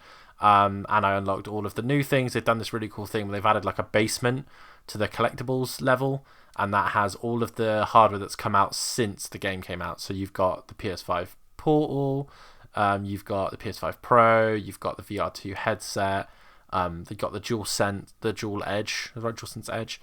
So that's cool. I think the only thing it's got a countdown timer as well. So it's got a count to the new game. If you go into the room, it has the song, the Astrobot song from that trailer, and that's with the new. I'm Astrobot. That's the one, I guess. Yeah. And you get like the new characters and stuff are in there, so it's really cool. Again, it's free. It's great. Love it. PlayStation, no pickups on PlayStation, but I have downloaded Sly Cooper. And the Furious Raccoonus, because I will probably play that game again. It has a different trophy list, which is more difficult than the previous releases. So I will probably play that. It's only about an 8-hour game to 100% anyway. It's the time trials that will be the difficult trophies, I suspect, 'cause they weren't trophies in the previous versions. But yeah, really good game from the team that gave us Ghost of Tsushima. So I do recommend it if you are going to play a classic game. And then for the big one, obviously, so I said in the Xbox show, and we've said it in this show, I have got my Series S back. I lent it to my brother when I got my Series X, and he just hasn't really played it. And he was like, "You can have it back. I'm playing my PS5." I was like, "Okay, cool." So I've used this opportunity to get on with some games. I've now finished Gears 5. Yeah, opinion hasn't really changed. Gears 5 is a funny one because as a complete package, Gears 5 is like a 9 out of 10 because the multiplayer is great, escape mode's great, horde mode's great, the campaign DLC mode is really, really good, Hive Busters, but the campaign is like a solid like 6 out of 10. Like it's the worst. It's probably not as bad as 4, but it's way worse than Judgment. It's way worse than 1, 2, and 3. Like it just is. It's just a nothing campaign because take aside my hatred of the open world bits that are like false open world. It's just an excuse not to have well-made levels. Whatever. It's just the characters mean nothing. Like you even have like this is spoilers for Gears 5. So if you don't want spoilers for Gears 5, the decision to kill one of those characters from absolutely nowhere for absolutely no consequence is mental because it just doesn't. There's no justification. Like there's no build up to it, and there's absolutely no consequence in terms of like you don't even fight Reyna in 5. You don't. There's no boss fight. It's the same as 4. You fight a giant schmoz monster because it was the same in 4. You fought this thing. You were in mechs at the end of 4. You hit a button to shoot a gun, and that's that. The game ends.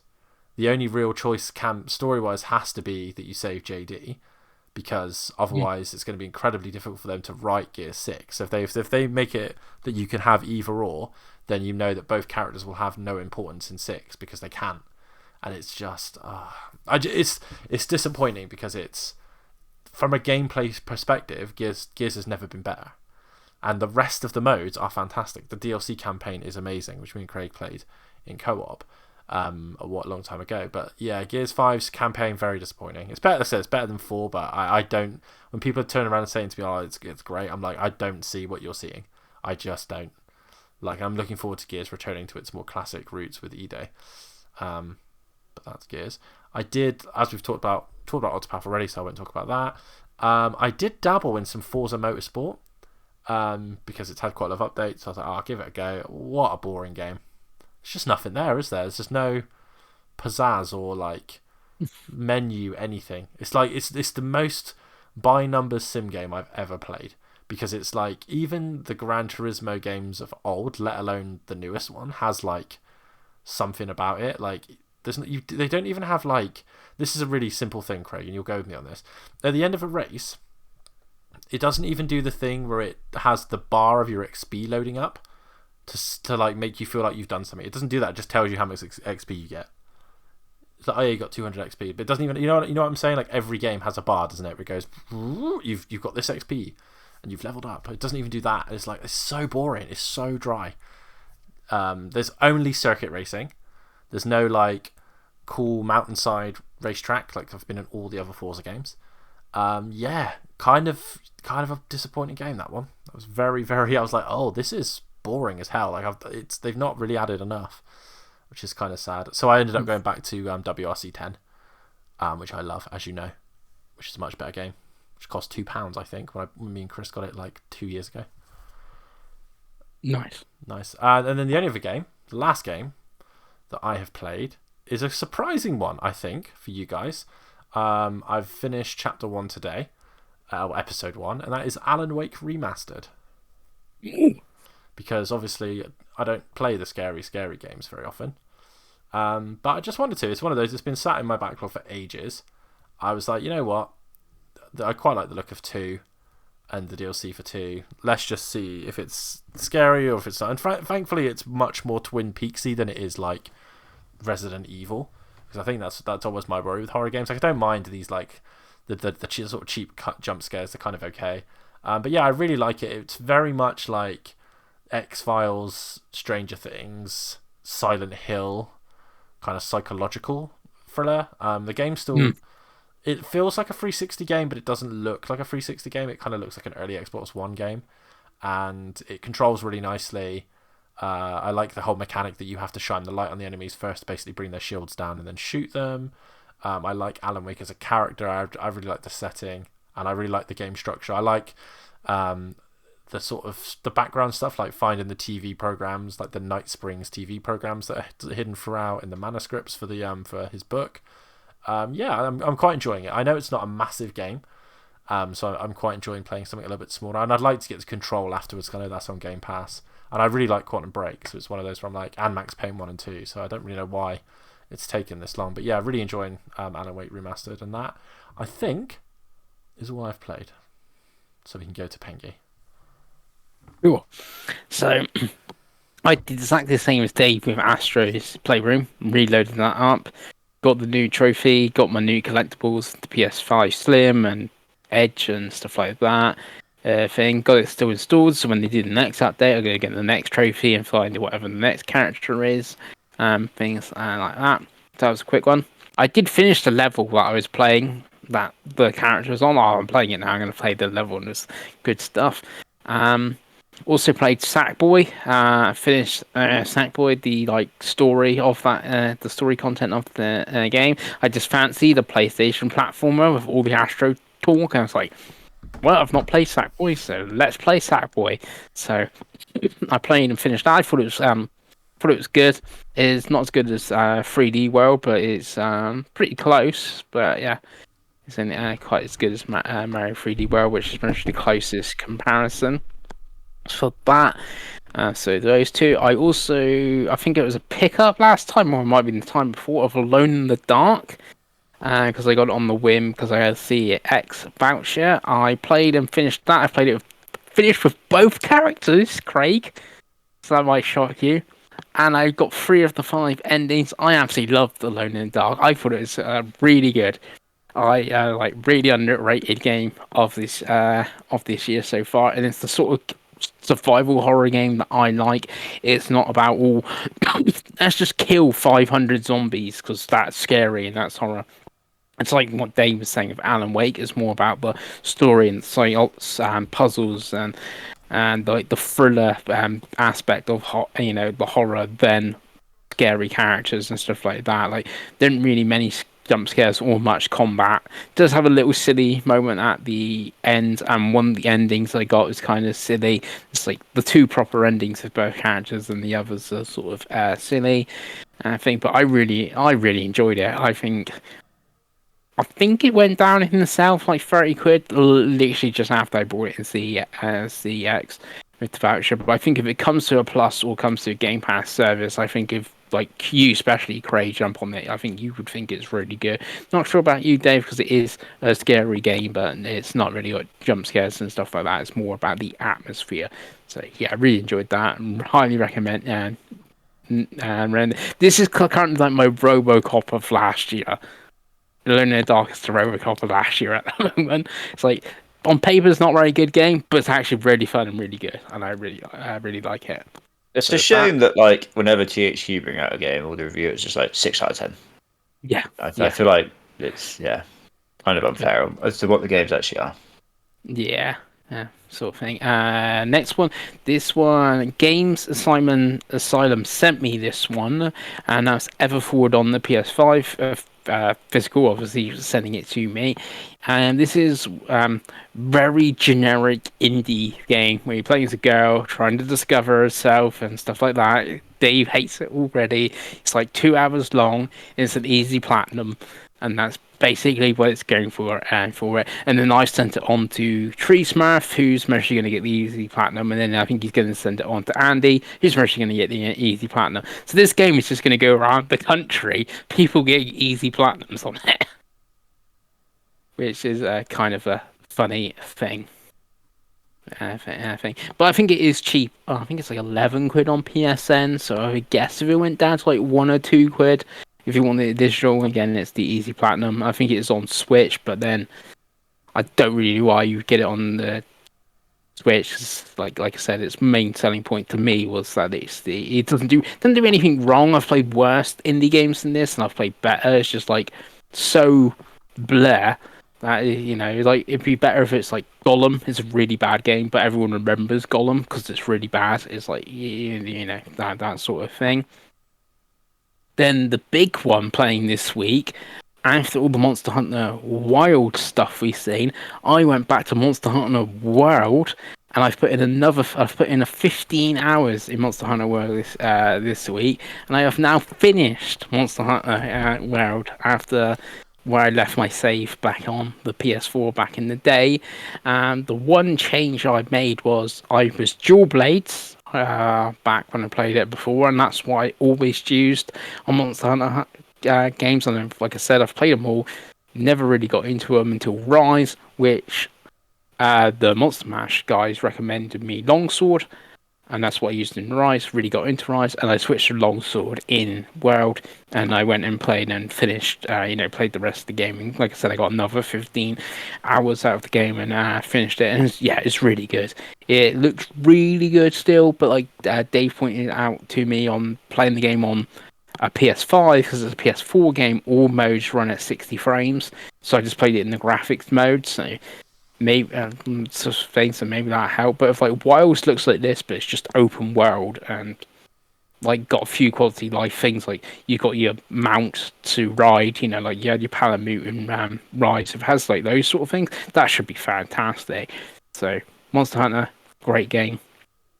Still, and then the only other thing I played was Sly Cooper, which I started and I'm on the second world, which is like the Haiti Voodoo world thing, and I'm quite enjoying it. I'm playing it. Surprised you actually quite like it, Dave, because it has got some stealthy elements in it. It's not like full on stealth like a Metal Gear, but because see you getting frustrated back, especially with doing like a kid at the time when this came out. Yeah, it's a funny one because it's, and this is a strange statement for me. It's stealth, but like the problem I have with stealth games in general, and doesn't really apply to Sly. Sly is stealthy in the fact that you have to be precise. So you have to be you have to avoid confrontation or be really quick to react to it. Whereas what I don't like about like Splinter Cell and Metal Gear Solid is it's an open like area that you have to like plan, and then when the plan goes wrong, it just isn't fun.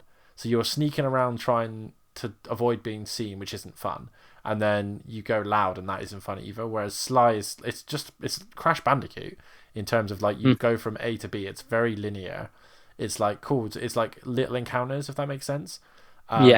So it's a really good game. You're on probably the hardest boss fight in the game is the thing you're on now. Right. Okay. I haven't quite fighting Miss Ruby, but I will be fighting her. That is the hardest one. Jesus Christ, Dave! You like suddenly must have just put your mic in your mouth. I haven't moved. I'm miles away, so I don't know what's going on. I apologize to the viewers if I had a spike, but it's probably the hardest boss fight in the game. So I look forward to you doing that. But yeah, it's a really great game. It's like I said earlier. It's if you have an urge to play a PS2 era quote unquote stealthy platformer, it's as good an 8 hours as you can spend. And 8 hours gets you probably the platinum, if I'm honest. There's a few things. It's like 6 hours. It's slightly different platinum to it was they've made some challenges, but some of the challenges they've kind of doesn't work how they think. It's like finish a level without dying. You just go back into level and then come back out, and then it thinks you've got thinks you did the level without dying because you've already got the key, sort of thing. But it's harder than it was because then you just had to finish the game, and they've changed it and stuff like that. And similar to Ghost Hunter, it was one that was going to go on my list of like PlayStation 2 games that I've not played, want to play, and it's like, oh yeah, someone at Sony must have read my list of Sly Cooper, Ghost Hunter. So Shadow Hearts is coming next month. You heard it here first. So that's what I've played, and it's all PlayStation, so nothing on Switch or 3DS or anything like that. All PlayStation stuff, and then pickups are. Silver DualSense, which I got in the Data Play sale. So I now have like 6 DualSenses. Can never have enough DualSenses. Jesus. Am I right? So silver is really nice. I picked up Ultros, the physical, on PS5 because I'm getting rid of their reward points, and I have £3 of reward points, and I saw this was on offer, so I ended up paying £20 for it. So I thought for £20, I'll take a punt. Comes to like art book and a CD and all that stuff. That PS5. I got Catherine on PS3, Yakuza 3 on PS3, which also comes with a soundtrack CD. So that's something. The soundtrack edition. Dynasty Warriors next for the Vita, and Earth Defense Force 2 for the Vita, and that's my pickups. Nice, and I know you're going to have even more next week. Yes. But yeah. So, boys, 1 hour and 50 minutes in. If you got this far, I mean, you deserve a veteran's medal, don't you, really? But thank you for watching. We will have a much more concise episode next week. Maybe we'll aim for under an hour next week, should we, boys? It depends if Nintendo do their thing and it's like 40 minutes long. Yeah, probably. That would kill us, innit? But yeah, but thank you for watching, guys, and we will see you next time. Bye.